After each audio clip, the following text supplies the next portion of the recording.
Comment parler des dynamiques qui façonnent la société sans tomber dans la théorie du complot? Il s'agit d'une question importante, car si d'un côté avoir un regard critique sur le social est primordial, il existe de nombreuses approches critiques qui s'avèrent très discutables. Parmi elles se trouvent les théories du complot, à propos desquelles il nous est régulièrement rappelé dans les médias à quel point elles sont non seulement illusoires, mais aussi infamantes. Complotisme, le côté obscur de la France. Pourquoi les Français sont-ils perméables aux théories du complot ? Alors faut dire qu'il n'est pas du tout le seul à diffuser des théories complotistes depuis hier sur les réseaux sociaux. 8 Français sur 10 seraient convaincus par au moins une théorie du complot. Les Illuminati, cette société secrète qui voudrait manipuler la population. Adhérer à une théorie du complot est un risque que bien peu de personnes souhaitent courir, au-delà des quelques militants qui en viennent à se revendiquer eux-mêmes complotistes. Les personnes conscientes de ces enjeux seront donc sensibles à toute accusation de théorie du complot portée dans l'espace public par quelqu'un en qui elles ont confiance. Alors imaginez lorsque ce quelqu'un, c'est l'une des grandes références du mouvement sceptique, le philosophe des sciences Karl Popper, et imaginez que celui-ci fasse un parallèle entre sociologie et théorie du complot. N'imaginez plus, c'est ce qui s'est passé à Amsterdam en 1948.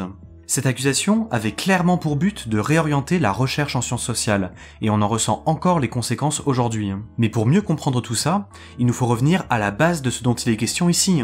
Qu'est-ce qu'une théorie du complot? Et qu'est-ce que ça signifie de comparer quelque chose à une théorie du complot? Aujourd'hui, on va annuler l'annuleur, j'ai nommé Karl Popper. C'est parti.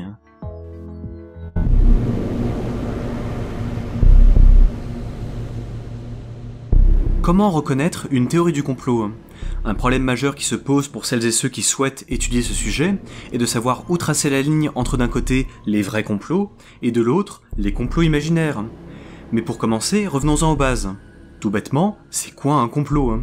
Selon Peter Knight, on peut le définir comme un petit groupe de gens puissants qui se coordonnent en secret pour planifier et entreprendre une action illégale et néfaste, affectant le cours des événements.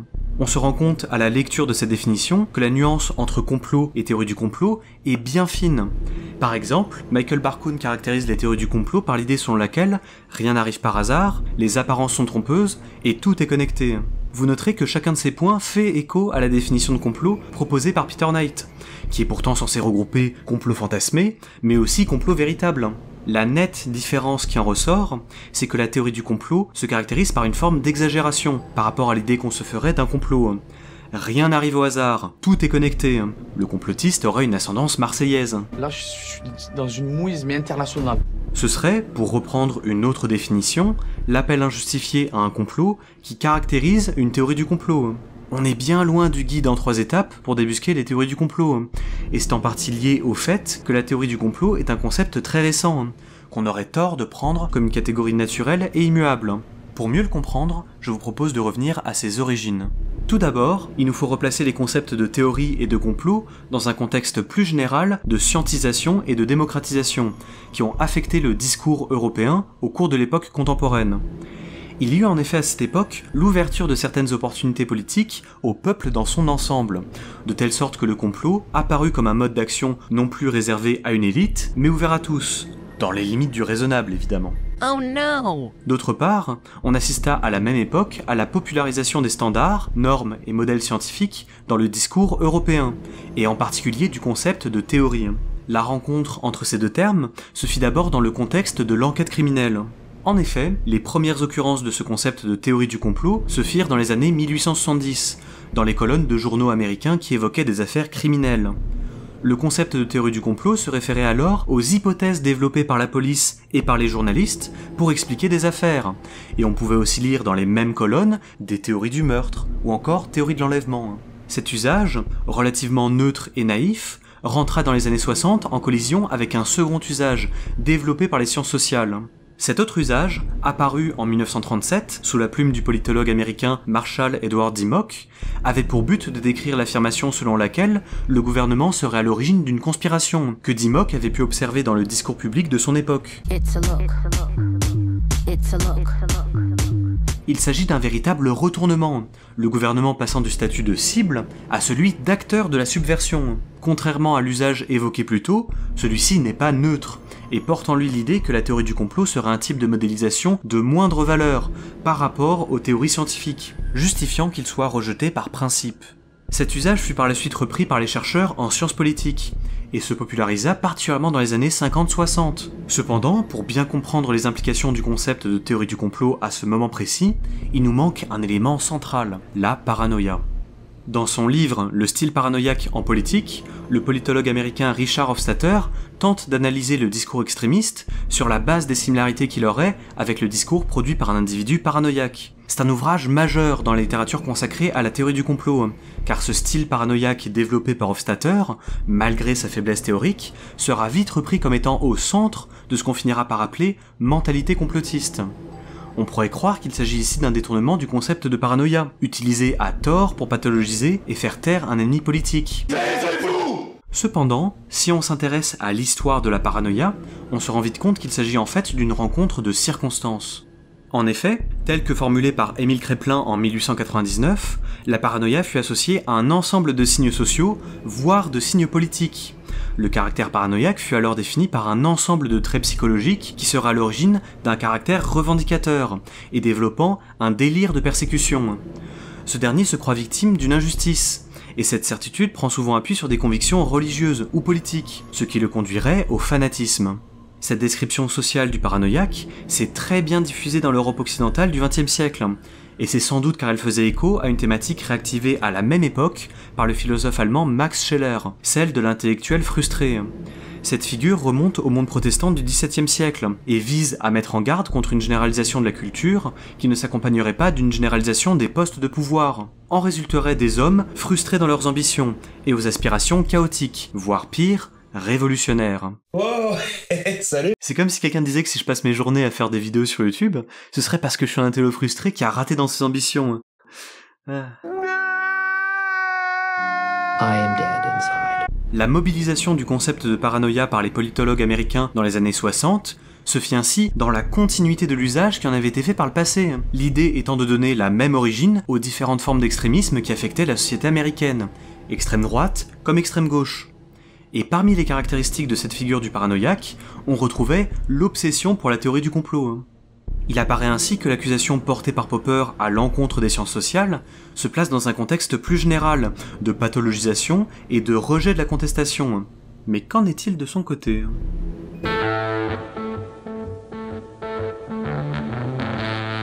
Dans sa conférence donnée au 10e Congrès international de philosophie d'Amsterdam en 1948, Karl Popper affiche une grande ambition, celle de tracer un nouveau programme scientifique pour les sciences sociales. Mais que reproche-t-il donc à ces dernières ? Cette conférence concentre des critiques énoncées par Popper dans deux de ses ouvrages, Misère de l'historicisme, plutôt axé philosophie des sciences, et La société ouverte et ses ennemis, qui tient davantage de la polémique. Pour vous donner quelques éléments de contexte, à cette époque, aussi bien d'un point de vue institutionnel que théorique, la sociologie française est en pleine reconstruction, et partout en Europe, les partis communistes ressortent auréolés du succès de l'URSS contre l'Allemagne nazie. Un spectre rouge plane sur l'Europe, mais Popper, lui, est plutôt du genre animal préhistorique par tous heures de droite. C'est le moment parfait pour frapper fort dans le champ académique. Dans cette conférence, Popper désigne d'emblée l'ennemi, c'est le marxisme. Celui-ci aurait corrompu les sciences sociales, en les amenant à s'intéresser à des entités sociales collectives qu'elles cherchent alors à déterminer, comprendre et anticiper. On parle ici d'entités conçues comme étant plus que la simple somme des individus qui les composent, comme par exemple la classe, telle qu'on l'a décrite dans une précédente vidéo. Popper considère que c'est un problème, car cela amènerait les SHS à en tirer des lois et des tendances générales hasardeuses et nuisibles à propos de la société. Cette tendance irait de pair avec une certaine théorie sociologique du complot, qui consisterait à assigner des formes de causalité à ces entités collectives. Mais qu'est-ce que tout cela signifie ? Dire qu'un groupe, une classe, ou même plus largement, que la société aurait une responsabilité dans un phénomène social comme les inégalités, reviendrait selon Popper à faire l'hypothèse de l'action coordonnée et intentionnelle des individus appartenant à cette entité collective, c'est-à-dire qu'il y aurait un complot. Parler du patriarcat reviendrait donc à parler d'un complot des hommes contre les femmes, et dans la mesure où un tel complot est assez improbable, il s'agirait selon Popper d'un complot illusoire, d'une théorie du complot. Un autre rapprochement qu'il effectue est celui du marxisme avec le nazisme, lorsqu'il explique que cette superstition des sciences sociales ferait régresser la théorie de Marx à Goebbels. Ces rapprochements ne sont pas sans rappeler l'usage qui sera fait des concepts de théorie du complot et d'extrémisme 10 ans plus tard par les politologues libéraux américains. Les entités collectives seraient tout à la fois des objets intellectuels inaptes et dangereux, car se référer à autre chose qu'aux individus et au marché tiendrait de la théorie du complot et ouvrirait ainsi la voie à l'extrémisme. Les critiques portées par Popper à propos des lois et prédictions pourraient participer d'un débat récurrent en sciences sociales si elles n'étaient pas si caricaturales. Et le rapprochement qu'il fait entre sociologie et théorie du complot est un véritable coup de force. On peut, comme le suggère Luc Boltanski, interpréter un certain nombre d'évolutions de la sociologie du XXe siècle comme des tentatives d'échapper à ce qu'il appelle la malédiction de Popper. Ce serait le cas par exemple pour l'individualisme méthodologique et pour la théorie de l'habitus. Mais voyons voir ce qu'il en est. D'abord, la façon la plus simple de se soustraire à la malédiction de Popper est tout simplement d'en reconnaître le bien fondé, et d'appliquer les recommandations du maître à la modélisation en sociologie. C'est ainsi que s'est développé en France l'individualisme méthodologique, dont l'une des grandes figures est le sociologue Raymond Boudon. Dans ce cadre, l'individu est au centre de l'analyse, et les choix qu'il fait prennent leur source dans des préférences économiques, des valeurs et des dispositions cognitives, connectées par une forme de rationalité limitée.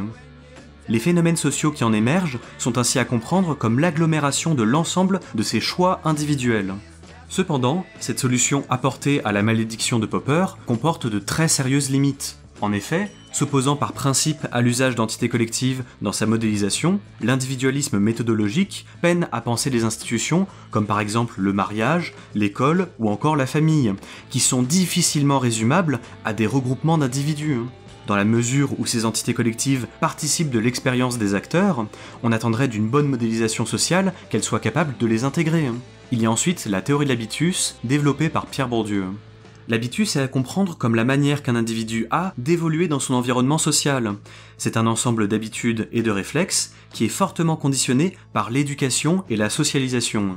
Tel qu'il est déployé par Pierre Bourdieu, l'habitus a pour but de servir de passerelle entre les individus et les entités collectives comme la classe, dont les membres partageraient des habitus plus ou moins semblables. Cela s'expliquerait par la grande similarité des expériences qu'ils ont vécues dans leur enfance, qui les ont amenés à intérioriser des manières d'interpréter et d'agir très proches. La sympathie qu'ils se portent plus spontanément les uns envers les autres, et la connivence dont ils peuvent faire preuve quand il s'agit de défendre leurs intérêts communs, seraient alors expliquées sans faire appel à un complot. On assiste à une orchestration sans chef d'orchestre, pour reprendre les termes de Pierre Bourdieu.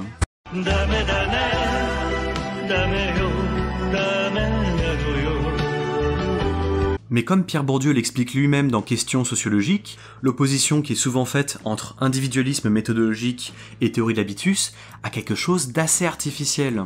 Certes, les choix méthodologiques qui sont faits dans le cadre de ces approches tendent à les exclure mutuellement, et ces dernières se sont historiquement constituées l'une contre l'autre. Seulement, un éclectisme bien compris se nourrit de ces oppositions, et la scientificité de la sociologie tient justement au capital de concepts, méthodes et techniques accumulés par l'ensemble des traditions sociologiques.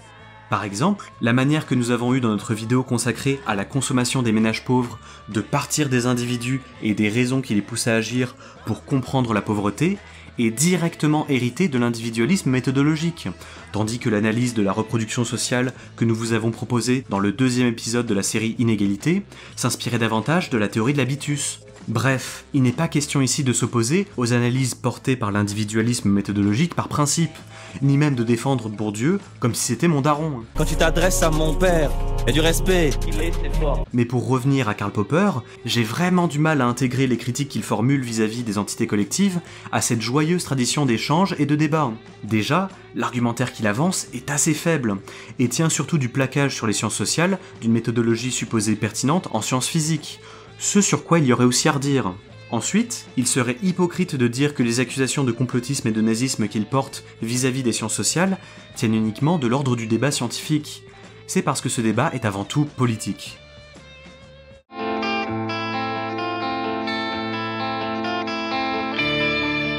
On accuse souvent la sociologie d'être partiale, car on suspecte que la sympathie du sociologue pour ses enquêtés pourrait affecter ses résultats.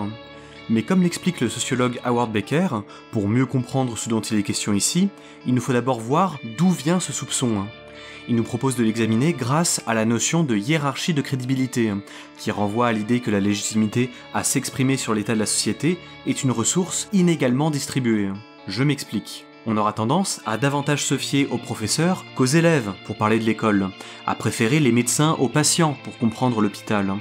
Ceux en charge des institutions sont souvent jugés plus fiables pour s'exprimer sur la réalité sociale à laquelle ils participent, car ils seraient plus à même de prendre de la hauteur vis-à-vis de leur situation. C'est ainsi que s'exprime une hiérarchie de crédibilité. Très souvent, lorsqu'un doute est exprimé vis-à-vis de l'impartialité du sociologue, c'est qu'il a donné du crédit au point de vue d'un groupe dominé. Il a interrogé les criminels plutôt que d'en rester au point de vue des policiers. Plus grave encore, il a donné du poids à leurs paroles, plutôt que de reconduire la hiérarchie de crédibilité inscrite dans l'espace social. Et pourtant, comme le rappelle Howard Becker, un grand nombre d'études penchent en faveur des intérêts des dominants, plutôt que l'inverse. C'est ainsi la remise en cause de la hiérarchie de crédibilité, plus que la partialité, qui dérange. Parce que la sociologie est traversée par des valeurs, ok, mais comme à peu près toutes les sciences. Effectivement, les sociologues sont loin d'être une exception, et de manière générale, il existe des liens très forts entre les programmes de recherche et les valeurs portées par les scientifiques. Seulement, contrairement à la sociologie qui s'est dotée d'outils et de méthodes de contrôle vis-à-vis de ces valeurs, toutes les disciplines scientifiques n'ont pas ce même degré de conscience. Comme l'observe Deirdre McCloskey dans la réédition de son livre devenu classique La rhétorique de l'économie, de nombreux économistes considèrent que le positivisme qui fonde leur discours va de soi, alors qu'il s'agit d'un parti pris idéologique qui n'est pas forcément évident. Et cela ne vaut pas que pour les sciences humaines, car l'importance donnée à la santé publique ou au progrès technique n'a rien de neutre et objectif, et affecte pourtant de nombreux domaines des sciences. De la même manière, les accusations portées par Karl Popper se fondent avant tout dans des valeurs qu'on trouve à l'origine de ce qu'on appellera plus tard néolibéralisme. C'est au nom de ces valeurs qu'il cherche à disqualifier tout modèle scientifique qui pourrait servir de base à la critique de la société, car il faut être capable de penser le prolétariat pour être à même d'envisager son émancipation. En bref, s'il n'y a plus de société, il n'y a plus de critique de la société. Habile. Et traiter de complotistes les sociologues qui ne se plieraient pas à ces exigences fut un moyen pour Popper de les disqualifier par principe. On retrouve cette même opération de déshonneur par association dans des livres plus récents, comme Le bêtisier du sociologue de Nathalie Heinisch, ou encore dans Le danger sociologique d'Étienne Guéhin et Gérald Bronner. Comme le relève très bien l'article du sociologue Arnaud Saint-Martin consacré à ce dernier livre, ces accusations tiennent souvent du feu de paille, et la controverse repose en grande partie sur l'accusation d'irrationalité et de complotisme portée vis-à-vis de ceux qui ne renonceraient pas aux enseignements dangereux des sociologues dits déterministes. C'est un mode opératoire très apprécié des militants néolibéraux, une sorte de cancel culture qui ne dérange ni Marianne ni Le Point. Encore et toujours, c'est lorsque la sociologie ne sert pas les intérêts des dominants qu'on s'affole, et qu'on l'accuse d'idéologie. Après, je pense qu'il y aurait une leçon assez bancale à tirer de tout ça. Ce serait de considérer que vouloir disqualifier des propos ou comportements du débat scientifique, voire plus largement du débat public, serait un problème en soi. Pourtant, ça n'a rien de particulièrement choquant. Et de la même manière qu'il ne me semble pas souhaitable de donner une tribune à un climato-sceptique, il n'est pas plus souhaitable de considérer un militant néo-nazi comme un interlocuteur légitime. Ce serait leur donner à l'un et à l'autre beaucoup plus de crédit qu'ils n'en méritent, et c'est dangereux. Il faut ainsi rappeler que le complotisme a entretenu dans son histoire de nombreux liens avec les idéologies d'extrême droite, et il n'est donc pas absurde de dénoncer le complotisme lorsque celui-ci marche main dans la main avec le fascisme. À cet égard, les exemples ne manquent pas, ça va du protocole des sages de Sion au grand remplacement, en passant par le marxisme culturel. Autant de théories du complot anti-migrants, antisémites et anticommunistes, qui ont pu irriguer l'extrême droite depuis un siècle. D'autre part, si j'ai pris la peine dans cette vidéo d'exhumer les origines pathologisantes et libérales du concept de théorie du complot, ça n'en fait pas un concept creux ou inopérant par essence. À partir des années 80-90, la littérature consacrée à cette question s'est énormément développée, et on a pu assister au cours des années 2010 à une prise de conscience des chercheurs vis-à-vis des fondements implicites de leur sujet d'étude. C'est ainsi opéré assez récemment une réorientation qui serait moins pathologisante et plus prudente dans l'usage qui est fait du concept de théorie du complot. On a vraiment de la chance, parce qu'il existe de très bonnes vidéos qui vulgarisent cette question sur le YouTube anglophone, dont vous trouverez les liens en description. Puis côté francophone, il y a la série de Kaleidoscope, qui se propose d'en explorer les différents aspects à travers la pop culture. Est-ce que la prochaine vidéo de Patchwork portera également sur le complotisme? Est-ce que face à tout ce travail de qualité, je ferai le choix de passer mon tour? Bah dites-moi en commentaire, on verra bien. A plus.